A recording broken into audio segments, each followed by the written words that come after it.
وقال عز وجل في محكم تنزيله وهو أصدق القائل واصبر نفسك مع الذين يدعون ربهم بالغداة والعشي يريدون وجهه ولا تدعين كأنهم تريد زينة الحياة الدنيا ولا تطع من أغفلنا قلبه عن ذكرنا واتبع هواه وكان أمره فرطا.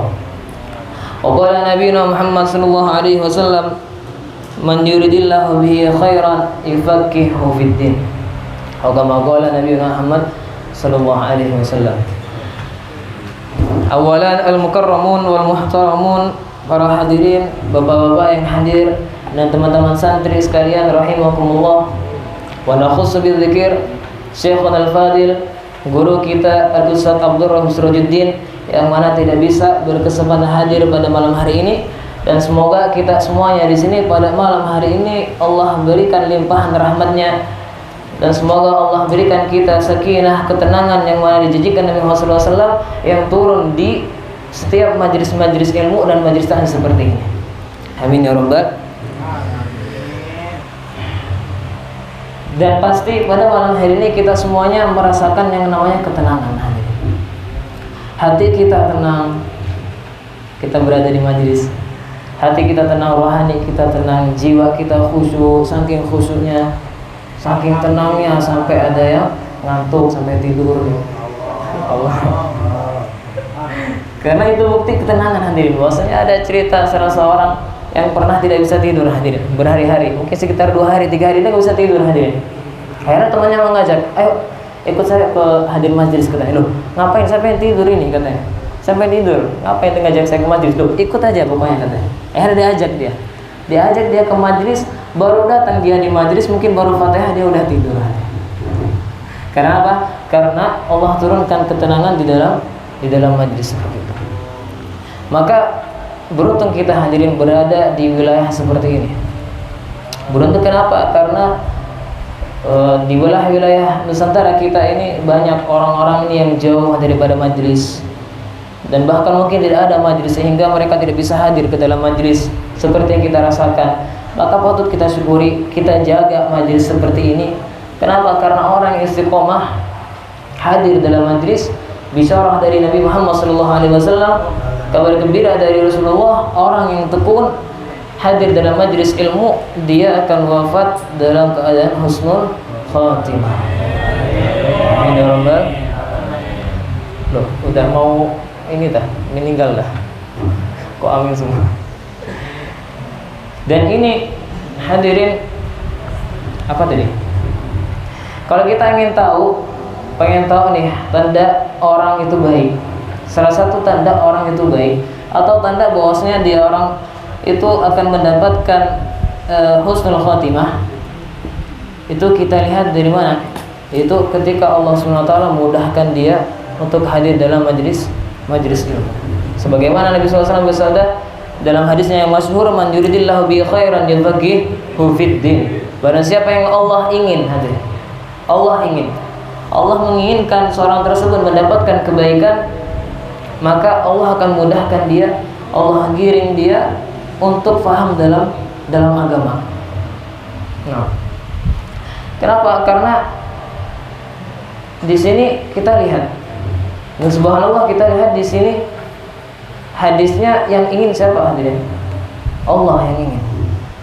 Dan ini khusus, ini spesial hadirin. Allah yang ingin, bukan kita yang ingin. Maka jangan kita remehkan hadirin. Jangan kita remehkan duduk seperti ini kayak kelihatannya biasa-biasa aja. Jangan kita sampai anggap enteng. Kenapa? Karena ini dari salah satu tanda kebaikan yang begitu besar. Karena orang yang duduk di sini itu tanda berarti orang-orang yang hadir adalah orang-orang yang dilamar oleh Allah SWT. Dilamar untuk apa? Untuk diberikan suatu kebaikan. Sehingga orang yang duduk berarti Allah ingin dia baik. Karenanya Al-Imam Syafi'i mengatakan, man la yuhibbul ilm la khaira fihi. Barang siapa yang dia tidak cinta, tidak suka terhadap ilmu. Ilmu apa? Ilmunya Rasulullah SAW. Maka tidak ada kebaikan dalam dirinya. Sehingga orang yang cinta terhadap ilmu berarti dalam dirinya ada kebaikan. Dan Allah ingin dia baik. Sehingga ketika dia meninggal dunia, orang tersebut meninggal dunia, maka saksikan bahwasanya dia min ahlil khair, bahwasanya dia adalah orang baik. Seperti kita biasanya kalau ada jenazah tuh, orang meninggal kan biasanya ada tuh, isyhadu anna hadzal mayyit min ahlil khair. Saksikanlah bahwasanya mayit ini termasuk orang baik. Itu kalau mungkin di luar. Kalau di sini mungkin pakai Jawa, yo. Seperti yang terjadi tadi pagi, ya. Yang meninggal salah satu jemaahnya Ustaz. Semoga Allah Taala ampuni dosanya, Allah terima amal-amalnya. Ya, kalau tadi kan kita kan semuanya salat tuh. Ya. Apa katanya tadi? Hadirin, ya. Niki tiang sae nopo? Sae. Kan gitu kan pakai Jawa ya. Bukan jahe loh, bukan jahe ya. Soalnya ada salah satu santri di Fulan. Ada Fulan santri dari belakangnya N, ada Fulan. Dia ini nanya sama saya, kan nggak tahu kan, rata-rata kita kan luar Jawa ya. Luar Jawa. Akhirnya nggak tahu bahasa Jawa. Terus dia nanya, "Bang, jahe apa boleh, Bang?" Ya. Jahe apa kan? Itu tadi orang meninggal kok jahe apa jahe? Sae itu saya bilang. Apa sae hadirin? Baik, bukan jahe, tapi Dan persaksian seperti ini bukan main-main hadirin. Persaksian ini bukan main-main. Karena ketika kita mengatakan orang tersebut adalah orang baik, persaksian kita terhadap seseorang bahwasanya orang itu orang baik, itu akan diperhitungkan oleh Allah SWT dan akan menjadi sebab diampuninya dosa sehingga dia masuk ke dalam surganya Allah SWT. Karena sebab apa? Karena sebab persaksian kita. Dan bahkan dalam riwayat disebutkan Nabi SAW pernah ada salah satu jenazah orang baik lewat, kemudian para sahabat asna alaih, memuji jenazah tersebut. Kemudian Nabi mengatakan wajabat, surga nih orang. Habis itu ada lagi jenazah yang lain, tapi bukan orang baik. Nabi juga mengatakan wajabat, neraka orang itu. Akhirnya sahabat bingung loh, ya Rasulullah, kenapa seperti itu? Kata sahabat. Akhirnya Rasulullah menjawab, antum syuhada Allah fil ard. Kalian ini adalah saksi mata Allah di muka bumi, dan persaksian kalian ini akan diperhitungkan Allah SWT. Maka dari sini bagaimana kita jaga nama baik kita, ya. Gimana kita menjaga? Karena apa? Karena orang kalau meninggal, orang mati meninggalkan duit, bukan meninggalkan nama. Orang mati meninggalkan, dan usahakan bagaimana nama kita baik, bukan untuk riya, enggak. Tapi ini salah satu jalan kan, jalan menuju surga itu banyak, dan ini salah satu jalan untuk kita bisa menuju surganya Allah Subhanahu wa taala. Sehingga hadirin dimuliakan Allah Subhanahu wa taala, ketika kita ini baik, kita semua meminta berusaha agar nama kita ini baik. Dan bahkan perkara seperti ini pun diminta sama Nabi Ibrahim alaihissalam. Pernah beliau berdoa kepada Allah, Allahumma ja'alli lisana sidqin fil akhirin, kata beliau. Oleh Allah, jadikanlah untukku tutur kata yang baik. Bagi siapa? Bagi orang-orang yang akan datang. Apa maksudnya hadirin? Lisana sidqin fil akhirin, tutur kata yang baik bagi orang-orang yang akan datang. Apa maksudnya? Artinya ketika kita meninggal, maka orang-orang akan sebut kebaikan kita. Karena apa? Karena nama kita baik. Sehingga ketika kita meninggal, orang-orang pun sebut nama baik kita. Kebaikan-kebaikan kita dunia, orang-orang sebut. Dan begitu juga, dan bahkan nama Nabi Ibrahim pun sampai sekarang namanya baik. Dan bahkan kita pun setiap hari bersalawat kepada beliau. Nah, kama sholita ala sayyidina Ibrahim wa barik ala sayyidina wa barik ala sayyidina Ibrahim wa ala sayyidina Ibrahim. Dan kita juga ingin seperti itu. Lalu bagaimana caranya? Makanya perlu kita ini yang namanya klarifikasi. Tahu namanya klarifikasi? Anak-anak biasanya sumet. Klarifikasi, tahu klarifikasi? Apa alim? Klarifikasi. Klarifikasi itu adalah tindakan seseorang buat apa? Tujuannya apa? Memberikan satu kejelasan terhadap masalah tertentu. Itu namanya klarifikasi. Perlu, jangan sampai orang salah paham sama kita karena kita nggak klarifikasi. Bahkan Nabi SAW pernah jalan bersama istrinya. Salah satu istri beliau, Sayyidah Sofia binti Huyai, yang mana satu-satunya istri beliau dari kalangan Yahudi. Karena Huyai ini termasuk pembesaran Yahudi. Dan ketika beliau jalan, ada 2 sahabat melewati depan beliau. Akhirnya Nabi mengatakan, bentar. Berhenti kalian berdua, kata Nabi SAW. Innaha Sofiyah, kata Nabi SAW. Ini Sofiyah loh ya, bukan orang lain, kata Nabi. Tuh, Nabi mengatakan seperti itu. Berarti ulama mengatakan, berarti istri Nabi pakai cadar. Ya. Kalau pakai cadar kan tutup, kita nggak tahu siapa, mungkin istrinya atau siapa. Tapi mengatakan seperti itu. Takutnya apa? Takut nanti orang suuzan. Akhirnya Nabi klarifikasi, ada innaha Sofiyah. Dia Sofiyah, bukan orang lain, kata Nabi SAW. Akhirnya sahabat mengatakan, ya Rasulullah, engkau sampai mengatakan seperti itu, kita nggak akan suuzan kepada engkau ya Rasulullah, katanya. Tapi Nabi mengatakan apa? Inna syaitan yajri min ibni Adam majrad dam, kata Nabi SAW. Ketahuilah bahwasanya syaitan itu dia ngalir dalam tubuhnya manusia melalui mana? Aliran darah. Jadi syaitan ini tiap hari ini ada di tubuh kita, 24 jam dalam tubuh kita. Apa? Sehingga nanti kalau ada celah, sampai ada celah, maka setan akan berbisik kepada kita keburukan-keburukan sehingga timbul yang namanya suuzan. Dan Nabi nggak mau seperti itu. Kalian memang tidak suuzan kepada aku, kata Nabi SAW. Tapi aku cegah, aku tutup celah untuk setan agar tidak berbisik kepada kalian. Itu Nabi SAW. Penting. Itu pentingnya klarifikasi. Maka dihancurkan klarifikasi. Nah, makanya kalau ada apa-apa tuh ngomong. Kalau mungkin ente dituduh A, ya ente bilang saya nggak ngelakuin itu. Tapi jujur, jangan bohong, jujur, bilang gitu, klarifikasi namanya. Iya. Dan Nabi pun mengatakan, karena itu ketika kita menjadi nama kita baik, tujuannya untuk apa? Nanti akan orang menyaksikan kita bahwasanya kita orang baik. Bukan untuk riak, tapi hadirin. Tujuan bukan untuk riak. Bukan riak ya. Tapi ya nanti kita tahulah bagaimana kita beramal. Kita sebagai hamba Allah, kita beramal tahu mana yang baik, mana yang tidak baik, mana yang seandainya mungkin kira-kira nanti bakal nimbulin riya. Nah, kita tahu semuanya ya. Pintar-pintar kita. Maka hadirin yang dimuliakan Allah Subhanahu wa taala,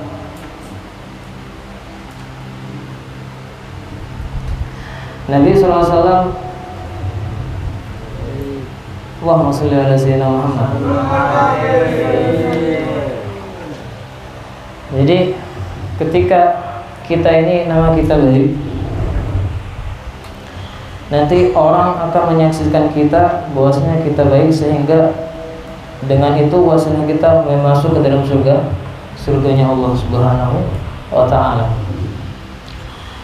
Sehingga bagaimana ada caranya? Salah satu sahabat pernah bertanya sama Nabi dalam hadis Arba'in Nawawi.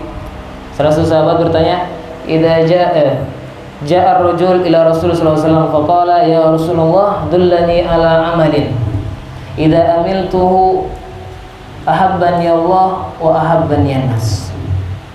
Jadi sahabat ini nanya, kita kalau sebenarnya pengen jadi orang baik itu gampang aja. Yang penting jangan ngusik orang lain, jangan bikin orang risih, jangan ganggu orang pokoknya, jangan ikut campur urusan. Sehingga sahabat itu bertanya, Allah tunjukkan kepadaku satu amalan yang mana ketika aku kerjakan Allah akan cinta kepadaku dan manusia pun juga cinta kepadaku. Enak banget tuh, udah Allah cinta, manusia juga cinta. Hari Nabi mengatakan, izhad fid dunya yuhibbakallah wazhad fima indan nas yuhibbakan nas. Zuhudlah engkau terhadap dunia, maka Allah akan cinta kepadamu. Apa makna zuhud hadirin? Zuhud itu kita tidak terlalu gandrung terhadap dunia, nggak terlalu cinta, nggak ambisi buat menjadi kaya. Ini itu sulit. Jadi kita tinggalkan perkara yang sekiranya melebihi daripada kebutuhan kita. Jadi kita ini merasa cukup dengan yang kita, dan itu sulit.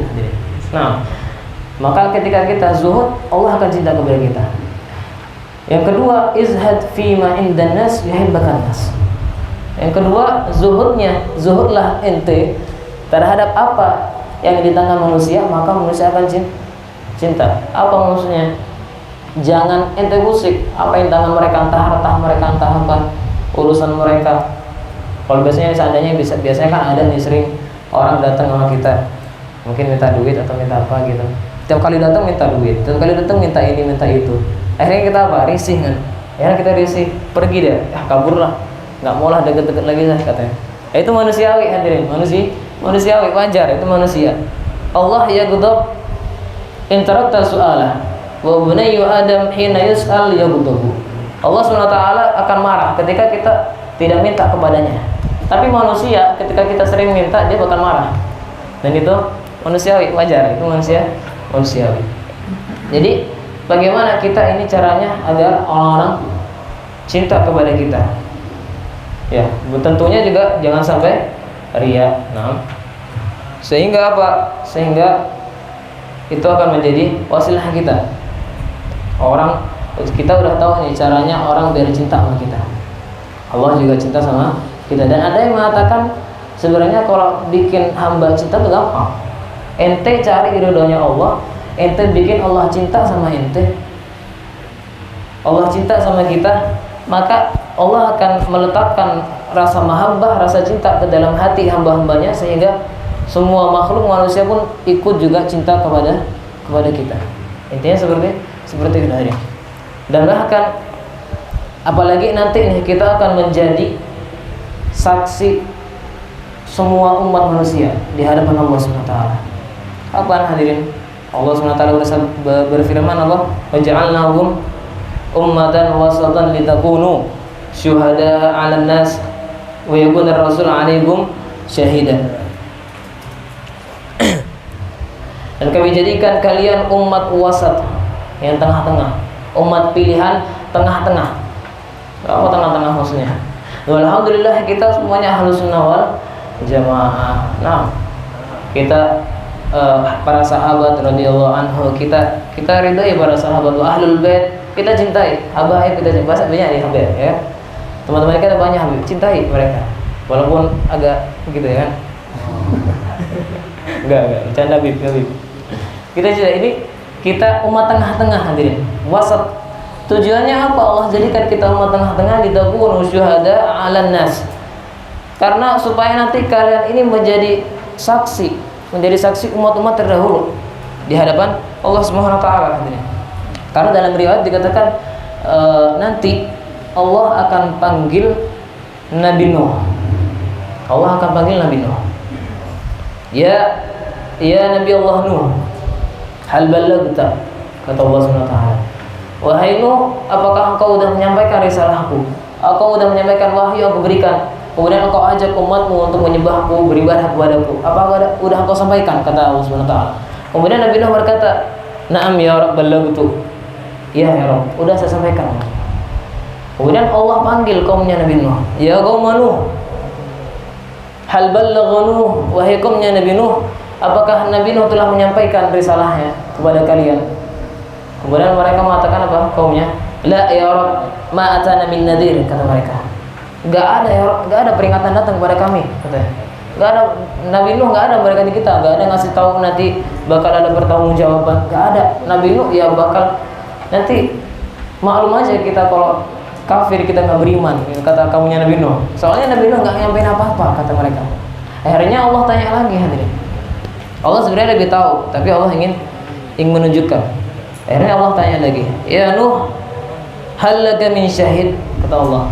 Wahai Nuh, apakah engkau punya saksi bahwasanya engkau telah menyampaikan? Umatmu mengatakan engkau tidak menyampaikan risalahku. Apakah ada saksi? Siapa saksi bahwasanya engkau telah menyampaikan?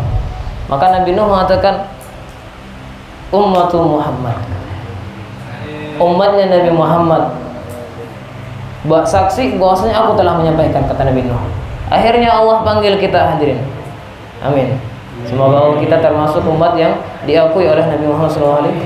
Sehingga Allah panggil kita, ya ummat Muhammad, labbaika wa sa'daika ya Rabb. Wahai umatnya Nabi Muhammad, hal ballagha Nuh, apakah Nuh telah menyampaikan risalahnya? Kemudian kita mengatakan, na'am ya Rabb. Iya ya Rabb, beliau sudah nyampein risalahnya.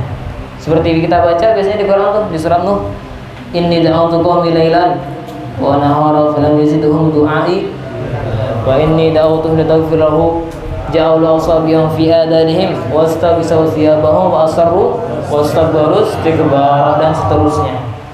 Nabi Nuh udah nyampein ya Rob, cuman mereka yang bangkang, mereka yang nggak benar, nggak mau ikutin Nabi Nuh. Akhirnya apakah selesai sampai di sini hadirin? Enggak. Apakah persaksian kita sudah diterima Allah SWT? Tidak. Allah tanya Nabi Muhammad SAW, ya Habibi wa ya Muhammad, ya apakah umatmu benar? Maka Nabi SAW mengatakan, na'am ya Rabb, umatku benar. Maka Rasul wa yakun Rasul alaikum syahida. Maka Rasul pun Nabi nanti menjadi terakhir, saksi terakhir bahwasanya atas perbuatan dan amal daripada yang kita perbuat. Maka dari sini, dan kita pun di sini juga menjadi saksi. Kalau kita menjadi saksi umat-umat terdahulu, maka juga begitu juga kita menjadi saksi orang-orang di sekitar kita. Menjadi saksi dari orang-orang sekitar. Maka kita berusaha bagaimana jika kita jaga hubungan kita baik agar baik, jangan sampai terjadi apalagi sampai perpecahan umat yang sampai. Karena apa? Karena akan menjadi saksi orang-orang di sekitar kita. Dan semoga Allah Subhanahu wa taala menjadikan kita orang yang Allah mudahkan langkahkan kaki kita untuk hadir dalam majelis ilmu, sehingga termasuk orang-orang yang Allah lamar, dan dengan wasilah tersebut kita dimasukkan Allah Subhanahu wa taala ke dalam surganya Allah Subhanahu wa taala. Amin Allahumma amin. Amin Allah. Udah kenceng banget nih. Lapar dah. Mungkin hanya ini yang saya bisa sampaikan. Walafu minkum. Wassalamualaikum warahmatullahi wabarakatuh.